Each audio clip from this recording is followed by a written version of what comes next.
અડ્ડા ઉપર મારે જનતા રેડ મારે કરવાની ફરજ પડશે। તેથી કરીને પોલીસનું ખરાબ ના દેખાય એના પહેલા પોલીસ સાવધાની રાખે અને ખાસ કરીને નર્મદાના એલસીબી પીઆઈ ચૌધરીને મારે તાકીદ કરું છું કે તમે ખોટી ખોટી વાતો ના કરો। તમે તમારી સાથે જોડાયેલા જે જમાદારના કોન્સ્ટેબલ આમાં ઇન્વોલ્વ છે અને જો તમે આ બંધ નહીં કરાવો તો સરકારમાં તમારા વિરુદ્ધમાં હું લેખિતમાં આપીશ।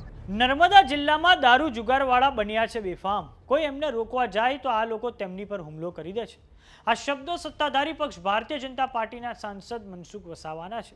નર્મદા જિલ્લામાં થોડાક સમય અગાઉ પત્રકાર પર બુટલેગરો દ્વારા હિચકારી હુમલાની ઘટના સામે આવી છે, જેમાં પત્રકારને શરીરે ગંભીર ઈજાઓ થતા નર્મદા જિલ્લાનું હવે રાજકારણ ગરમાઈ ગયું છે અને હવે સાંસદ મનસુખ વસાવા અને ધારાસભ્ય દર્શના દેશમુખે આ ઈજાગ્રસ્ત પત્રકારની મુલાકાત લીધી છે। આ ઉપરાંત મનસુખ વસાવાએ જનતા રેડ કરવાની ચીમકી ઉચ્ચારી છે। આવો જાણીએ સમાચાર વિસ્તારથી। નમસ્કાર, જમાવટ સાથે હું છું પાર।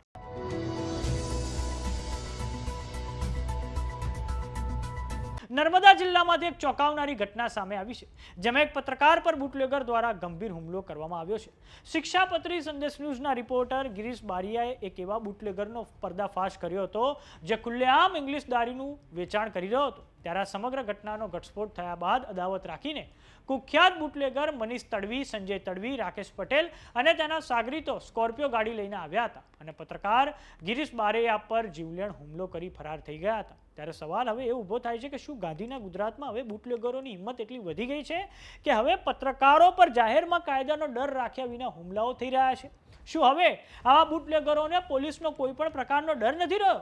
હવે ભરૂચના સાંસદ મનસુખ વસાવા અને ધારાસભ્ય દર્શના દેશમુખે ઈજાગ્રસ્ત પત્રકાર ગિરીશ બારિયાની મુલાકાત લીધી છે। આ પછી મનસુખ વસાવાએ પ્રતિક્રિયા આપતી વખતે કહ્યું છે કે નર્મદા જિલ્લામાં ઘણા સમયથી દારૂના અડ્ડાઓ બેફામ રીતે ચાલી રહ્યા છે। કોઈ રોકવા માટે જાય તો એના પર હુમલો કરવામાં આવે છે। પત્રકાર પર આવી જ રીતે હુમલો કરીને તેને માથાના ભાગે ઈજાઓ પહોંચાડવામાં આવી છે। આજે અમે તેમની મુલાકાત માટે આવ્યા હતા, તેમની સરસ સારવાર ચાલી રહી છે। આ પ્રકારની ઘટના થોડાક સમય અગાઉ બની હતી। પોલીસ પણ બુટલેગરો અને જુગારના અડ્ડાવાળાઓથી ડરે છે તે હવે સાબિત થઈ ગયું છે। સરકારને આ બાબતે મેં રજૂઆત કરી છે, સાથે જ સંકલન સમિતિની બેઠકમાં પણ આ મુદ્દાઓ ઉઠાવેલા છે। જો 15 દિવસની અંદર આ દારૂના અને જુગારના અડ્ડા બંધ નહીં થાય તો મારે જનતા રેડ કરવી પડશે। આવો સાંભળીએ મનસુખ વસાવાએ શું કહ્યું છે। ઘણા સમયથી દારૂ જુગારના અડ્ડાવાળાઓ બેફામ બની ગયા છે ને એમને કોઈ રોકટોક કરવા માટે જાય છે તેમને એમના પર હુમલો કરી બેસે છે।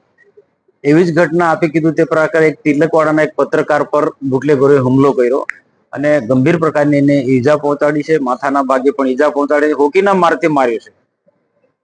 આજે એની મુલાકાત માટે મેં આવ્યા હતા। ડોક્ટરો ખૂબ સુંદર પ્રકારની સારવાર એ કરી રહ્યા છે।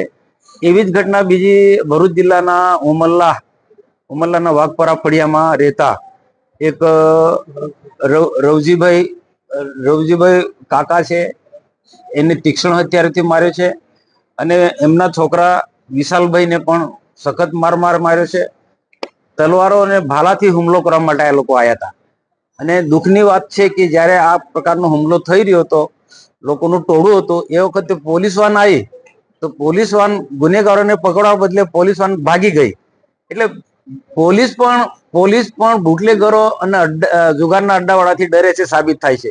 આજે છેલ્લા ઘણા સમયથી હું મીડિયા સમક્ષ સરકારમાં હું જે રજૂઆત કરું છું કે બુટલેગરો ને જુગારના અડ્ડા ચલાવનારાનો સામાન્ય માનવી પર ખૂબ જુલ્મ વધી રહ્યો છે અને એના માટે અવારનવાર મેં જે તે વિભાગોને, સરકારને પણ, હોમ વિભાગને પણ લખ્યું છે અને સંકલનમાં પણ આવા પ્રશ્નો અમે ઉપાડ્યા છે।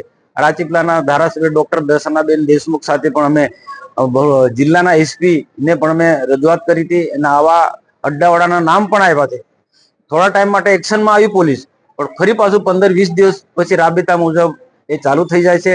ખરેખર આ દુઃખદ બાબત છે।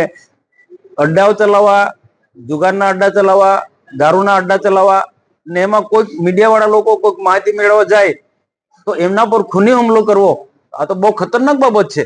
નહીં તો જો આ પ્રકારના હુમલા થતા હશે ને જો પોલીસ તંત્ર આવા લોકોને રોકે નહીં તો પછી તો સામાન્ય માણસને જીવવું બહુ અઘરું પડી જશે અને આ દાદાગીરી કરનારા લોકો આવી જ રીતના મીડિયા વાળા હશે કે પછી કોઈ પણ સામાન્ય માણસ નાગરિકને ખૂબ હેરાન કરશે તો હું રાજ્ય સરકારને પણ હું ધ્યાન દોરીશ અને પોલીસ વિભાગને તો હું ખાસ આગ્રહપૂર્વક વિનંતી અપીલ કરું છું કે કેટલાક પોલીસ અધિકારીઓ એલસીબી ના ખાસ થોડા દિવસ પહેલા નામ પણ આવ્યા પોલીસ ના એલસીબી ના જમાદાર, એલસીબી ના કોન્સ્ટેબલ, એલસીબી ના પીઆઈ સહિત બીજા એની સાથે જોડાયેલા આ બધા જ લોકો આ ભાગીદાર છે. હું તો સ્પષ્ટ મારો આક્ષેપ છે.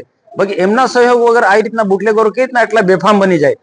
જો હું અલ્ટિમેટમ આપું છું 15 દિવસની અંદર નર્મદા જિલ્લાના, ભરૂચ જિલ્લા ઉમરલા વિસ્તારના જે બુટલેગરો છો એ બિલકુલ બંધ ના કરે તો મારે નૈતિક જવાબદારી લઈ અને મારી ટીમ બનાવીને આવા અડ્ડા ઉપર મારે જનતા રેડ મારે કરવાની ફરજ પડશે. તેથી કરીને પોલીસનું ખરાબ ના દેખાય એના પહેલા પોલીસ સાવધાની રાખે અને ખાસ કરીને નર્મદાના એલસીબી પીઆઈ ચૌધરીને મારે તાકીદ કરું છું કે તમે ખોટી વાતો ના કરો. તમે તમારી સાથે જોડાયેલા જે જમાદારના કોન્સ્ટેબલ આમાં ઇન્વોલ્વ છે અને જો તમે આ બંધ નહીં કરાવો તો સરકારમાં તમારા વિરુદ્ધમાં હું લેખિતમાં આપીશ અને એનાથી પણ જો પરિણામ નહીં આવે તો ભારત સરકારના હોમ મિનિસ્ટર હું અમિત શાહની રજૂઆત કરીશ. તો સમાચારોમાં અત્યારે બસ આટલું. જોતા રહો જમાવટ. જો તમે અમને યુટ્યુબ પર જોઈ રહ્યા તો સબસ્ક્રાઇબ કરો, જો તમે અમને ફેસબુક પર જોઈ રહ્યા તો ફોલો કરો, વોટ્સએપ ચેનલને જોઈન કરવાનું ન ભૂલતા. નમસ્કાર.